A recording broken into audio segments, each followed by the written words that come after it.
Good morning. Papa, what is nuclear war?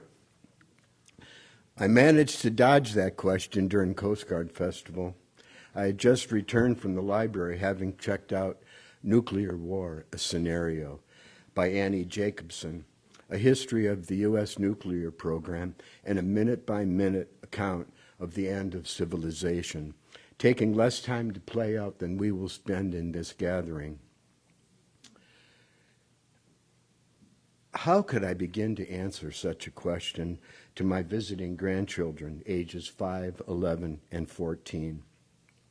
I left the book in my car. Hard question avoided for now. We adults can differ about how much truth we can stand, but when do we level with the young about the existential realities of our age? How long does innocence last? Happy birthday, sweet 16. The world is on fire and civilization could end at any moment. Thinking about these things, I was reminded of a time when I was about 10 years old. I was reading the Detroit Free Press and came across a word I didn't understand. Mom, what is prostitution? She answered with grace and patience, and I was satisfied. But I was becoming aware that there were things about life I just didn't understand. Innocence. I was 13 years old during the Cuban Missile Crisis, transfixed by the TV and oblivious to the realities of what a nuclear exchange would be. Innocence was taking a beating. The 60s were the end of innocence for me, and perhaps for some of you.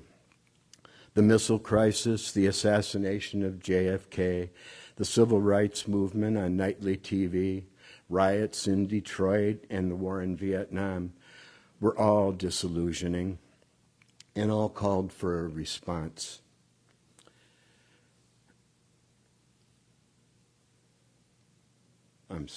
The end of innocence requires a choice of each of us. We can ignore the realities and content ourselves with entertainment and novelty. We can resolve to take part in the great conversation and consider the realities of our lives. We can become cynical and fatalistic and do nothing. We can strive to live fulfilling, active lives in spite of it all. We can do something to make a change. We can affirm our shared life and celebrate the possibilities. Perhaps we need to perfect the art of cognitive dissonance. Fear Armageddon and have a nice day. How long does innocence last?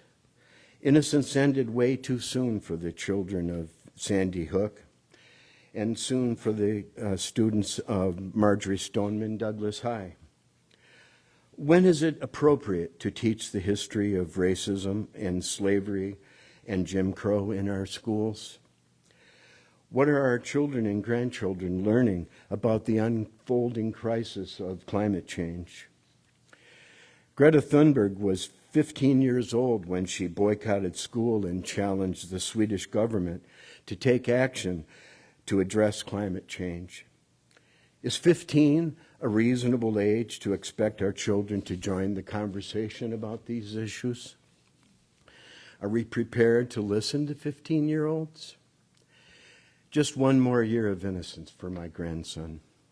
I'm sorry, Trip. When the questions come, we must be honest. This beautiful world can be messed up at times, but things can be changed. People you love will die someday. We all will. Our fates are intertwined. The hard questions will come. And you elders, gird yourselves with love and clarity of vision. These young ones we love so much look to us for guidance and inspiration and encouragement. Courage, dear ones.